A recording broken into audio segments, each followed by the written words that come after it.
Xin chào tất cả các bạn ha. Các bạn đã xem rất nhiều cái video mình chia sẻ các bạn là rất nhiều người từ Việt Nam đi qua Úc, họ đem hàng cấm theo. Có những người là người Việt Nam, cũng có những người là người Úc đi về Việt Nam rồi trở về Úc đem hàng cấm qua. Vậy thì những cái hàng cấm đó tùy theo cái mức độ họ sẽ có những cái án phạt khác nhau. Hôm nay mình cũng chia sẻ các bạn một cái trường hợp mà video này là một cái video mở. Vì sao mình nói video mở là bởi vì mình muốn chia sẻ các bạn là cái người này đem 197 gram chất cấm và cái án phạt cho cái người này là 7 năm rưỡi tù giam. Các bạn có thể biết được trước cái kết quả cũng như là cái án của cái người này.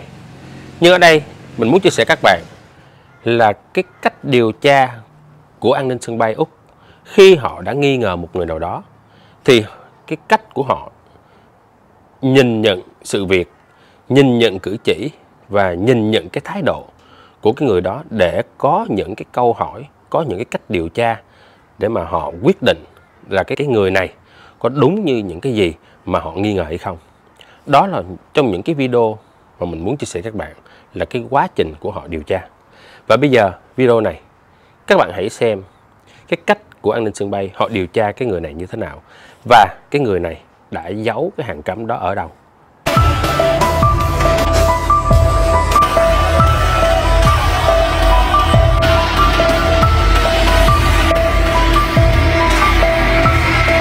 At Sydney Airport, Customs are running an operation on a flight from Vietnam, and this passenger's recent excursions in and out of the country has caught their attention.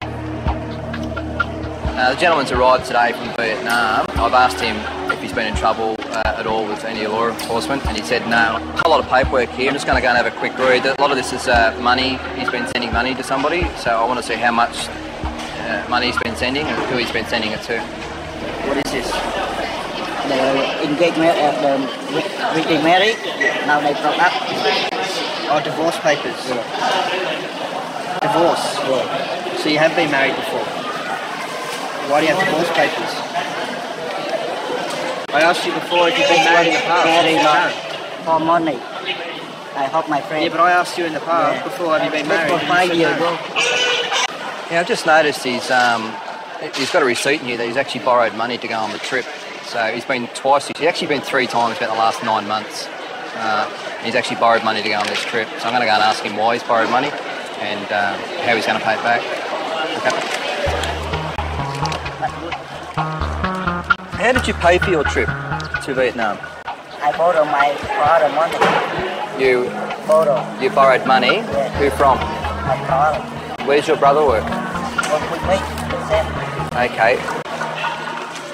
Why did you borrow the money? Why go on holidays when you have no money? You're shaking your legs at the moment. Từ một cái nghi vấn ban đầu là các bạn có thể hiểu là cái người này ly dị ở bên Úc. Sau đó thì đem tất cả những cái giấy tờ bao gồm là lấy giấy ly dị rồi đi về Việt Nam để mà có thể người này sẽ tổ chức một cái đám cưới với một cái người nào đó. Bởi vì khi mà tổ chức đám cưới hoặc là lấy một người nào đó ở Việt Nam thì người bên này phải chứng minh một cái giấy tờ đã là ly hôn, ly dị và được tòa án cũng như là luật sư chứng nhận vô cái đơn ly hôn đó, hoặc là cái tờ giấy của tòa án là xác nhận là cái người đó là người độc thân, thì sẽ đem những cái tờ giấy đó đi về Việt Nam để đăng ký kết hôn với một người phụ nữ ở Việt Nam hoặc là một người đàn ông ở Việt Nam. Cho nên là cái người này đã đem rất nhiều giấy tờ để về Việt Nam. Mình nghĩ là mục đích là để đám cưới với một người nào đó. Nhưng mà ở đây các an ninh sân bay ngoài những cái giấy tờ mà đem về Việt Nam để mà làm kết hôn với một người nào đó, thì họ còn phát hiện là cái người này có mượn một cái số tiền để mà về Việt Nam, để mà đi có những cái chuyến đi về Việt Nam. Vậy thì tại sao cái người này lại đem những cái giấy tờ đó để mà đi về Việt Nam? Ở đây mình muốn nói là cái giấy mượn nợ. Họ phát hiện ra cái người này trong vòng vài tháng đã đi về Việt Nam mấy lần. Và từ đó, gút mắt này, họ đã nghi ngờ cái người này. Cái dấu hiệu đầu tiên, họ thấy là cái người này tại sao lại run chân, lo sợ, hay là đang giấu hàng cấm ở đâu đó, mà người này cảm thấy là không có kiềm chế được những cái cử động mà nó không phải là một cái chủ đích của cái người này. Customs officers Mark and David are trying to work out how this passenger has travelled to Vietnam 3 times in 9 months with very little money. When you planned your trip, when you borrowed money off your brother, how long were you planning your trip? 2 months before, 3 months, a week? No, I go work with her, with him. He pay for me. I say how much I owe you. He say 2,000. Before you went in May, In May. you went away. Yeah. When did you decide to go? On holiday see her. You're shaking your legs at the moment. Is that any reason you're a little bit nervous, or? Don't pull your trousers up. I said you're shaking your legs. You getting nervous, or? How much money do you earn a week? 1,000. $1,000 a week? Because you owe your brother, or you owe somebody, $1,100-$1,200. Yeah. You owe somebody $2,000. No, borrow my brother 2,000. Now you borrowed another $2,000 off your brother. Yeah. So you owe him $3,000. 4,000. You owe him $4,000 now. Okay. You won't pay that off in a week. 5 months. 5 months he's given you to pay it off, has he? Yeah. Okay. Right. Customs officers are suspicious the man may be up to something. Did you swallow some drugs to bring over here today to pay these debts off? You carrying drugs in your body? Các bạn có thể thấy là từ những cái giấy nợ mà anh sân bay họ đặt ra những cái câu hỏi là với cái số nợ như vậy thì cái người này đang thiếu một cái số tiền. Vậy thì cái người này có đem những cái hàng cấm giấu trong người hoặc một cái chỗ nào đó hoặc là nuốt trong người. Họ biết đã có những trường hợp này xảy ra, cho nên họ mới hỏi câu hỏi này. One check. We will. You were going to be away for... Over at Sydney Airport, a passenger with a very inconsistent story about his travel movements is being questioned by customs. He's getting a little bit nervous now. His legs started to shake over there, I noticed that. And since I've actually walked away, his legs aren't shaking at the moment. So maybe I don't know if I'm making him nervous, but something is. So we'll go and have another chat to him. I think Trudy was calling you. I tried to call her back. Oh, okay. I'll go on. They're all fine. They're all fine. Quarantine's. You're getting a little bit nervous. Now your hands are going like that. Are you nervous? You sure you don't have any drugs on your body? No. This phone number here. Who's this lady? Oh, my sister. She's your sister. Yeah. Do you have another sister? Yeah. The young one. The young one. Okay. Long time we will see her. She get married already. Where does she live now? I don't know. Sometimes she call me, sometimes I You call do her. not know where your sister lives. Does she live in Australia or does she live in Vietnam? She lives in Australia. Okay. What we might do, I'm going to detain you for the purpose of a frisk search, okay? In customs, officers are about to conduct a frisk search of this passenger. You want to do it here, do you? Okay. His stories are inconsistent at the moment. Limited clothing. He's borrowed money. He originally told me 1,000, then 2,000, 3,000. Now he's borrowed 4,000. So he's inconsistent with how much he's even borrowed. It's probably a lot more than that. We'll go in a room after this. The frisk found nothing, but that doesn't discount an internal concealment. It was his stomach hard, was it? Sorry? Yeah, a little bit bloated, sort of protruding, but nothing found in the body. He was really willing to take his shoes off and that sort of thing, so that suggests he probably wasn't going on his body at all. Customs will step up their investigation and move the man to a customs interview room and conduct a full search. That room over there, and I'll be in there in a minute. Các bạn có thể thấy là các an ninh sân bay họ có rất là kinh nghiệm. Khi mà một nhân viên khác khám cơ thể của người thanh niên đó thì nhân viên an ninh sân bay họ đi tới hỏi cái nhân viên đó là có thấy cái bụng của cái người thanh niên đó bị cứng không?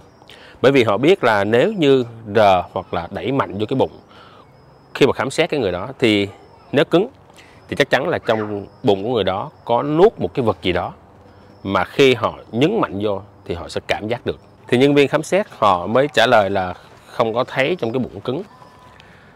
Có nghĩa là trong bụng không có chứa hàng cấm, có nghĩa là không có nuốt cái hàng cấm ở trong bụng. Vậy thì người này giấu hàng cấm ở đâu? Vậy thì trong phần phỏng vấn họ muốn khám cái gì? Họ muốn xem là cái người này có chứa hàng cấm trong quần lót của anh ta hay không. Okay, what I'm going to give now, I'm going to give another card to read. which we want to upgrade the original search to removal of his clothes. We think he may have something under his armpits or in his groin area, so we'll get a better look there.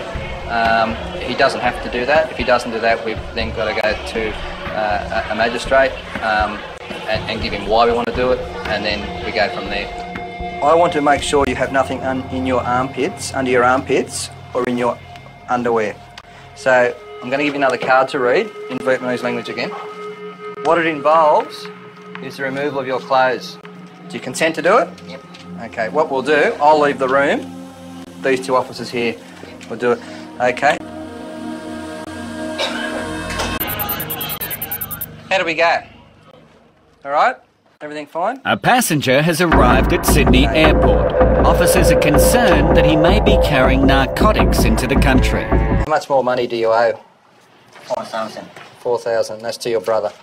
While the body search has found nothing, Officer Mark wants to take the investigation further. Did he give you some spending money? Yeah. How much spending money did he give you?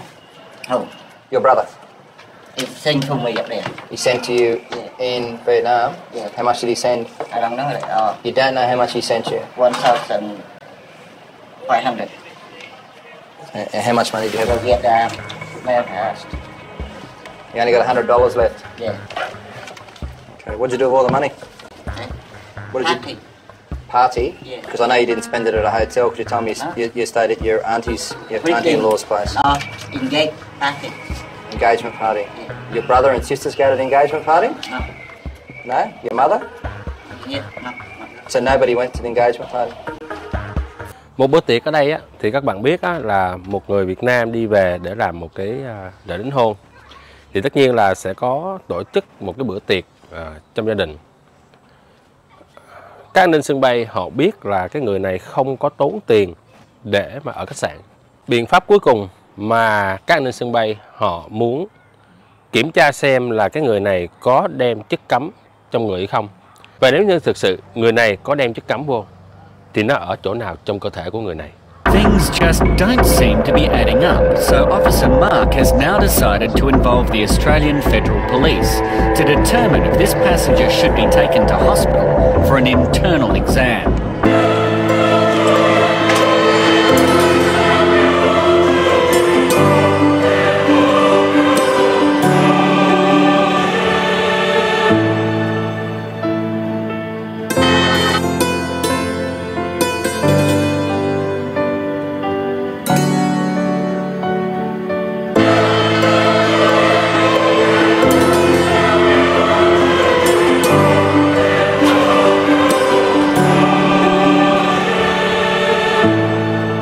Các bạn có thể thấy là người này theo mình nghĩ là theo đạo Thiên Chúa. Bởi vì cái cách mà cái người này lo sợ trước khi mà an ninh sân bay họ nói là sẽ gọi cảnh sát liên bang tới để dẫn người này đi nội soi. Thì cái hành động của cái người này là vuốt lại cái sợi dây chuyền, giống như là vuốt lại cái thánh giá, rồi đưa lên một cái dấu hiệu giống như là làm rất là nhanh. Các bạn xem kỹ cái đoạn video đó thì các bạn sẽ hiểu được là người này đang cầu nguyện để mà tai qua nạn khỏi, hoặc là khi mà đi tới bệnh viện để mà nội soi thì sẽ không phát hiện ra cái hàng cấm mà anh ta đem trong người. The officer calls the Federal Police, who will decide if this passenger should go to hospital because Customs suspects he might be carrying drugs internally. I've just rang the AFP just to tell him that we've got the gentleman here in the interview room. We do a statement of facts why we think he should be sent for an internal. It doesn't mean he's going to go. I've put down all the intel that I've had on him and what we found today. We pass it to them. At the end of the day, it's their decision. If he doesn't go, he doesn't go. I've just rang the Federal Police. They're going to come down and have a chat to you, okay, about your trip to Vietnam. I'd like to send you to hospital, make sure you have no drugs inside your stomach. Yeah. Okay. Did you swallow? Any reason you're starting to tap? This one is gun. I learned to play the drum. You learn to play the drums. Okay. What I want you to do is read both sides of this card. Read it careful, because what you sign here may send you to hospital. Did you want to sign or not? No. You don't want to go? Yes, I go. You go. You don't have to, but you want to. Yes, I go.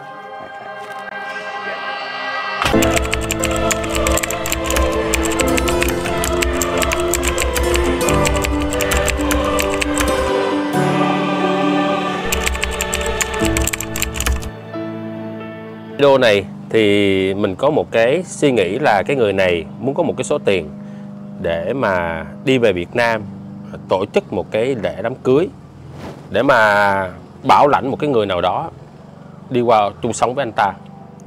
Vì không có tiền, anh ta phải mượn số tiền của người thân hay bạn bè. Trong đầu video các bạn thấy là cái người này đem hết tất cả những cái giấy tờ để đi về Việt Nam. Giấy tờ này bao gồm là giấy đã ly dị rồi, tòa án chứng nhận rồi, đi về Việt Nam để làm đám cưới với một người nào đó. Thêm một cái trường hợp mình muốn chia sẻ các bạn là cái người này giấu hàng cấm trong cái hậu môn của anh ta. Nhưng cho dù cái lý do nào chăng nữa thì đó không phải là cái nguyên nhân chính để mà cái người này đem chất cấm qua. Bởi vì nếu 100 người, 1000 người, 1 triệu người vì những cái lý do khác nhau họ đều đem những cái chất cấm nó qua Úc thì cái xã hội này nó sẽ như thế nào? Cho nên đã có những người làm cái điều này mà các an ninh sân bay họ đã được huấn luyện rất là kỹ để mà gặp những cái trường hợp này, cái phán đoán của họ, cái nhận xét của họ là hoàn toàn chính xác. Rồi thì mình cũng xin kết thúc video clip ở đây. Hẹn các bạn trong những video tới của mình nha. Bye bye.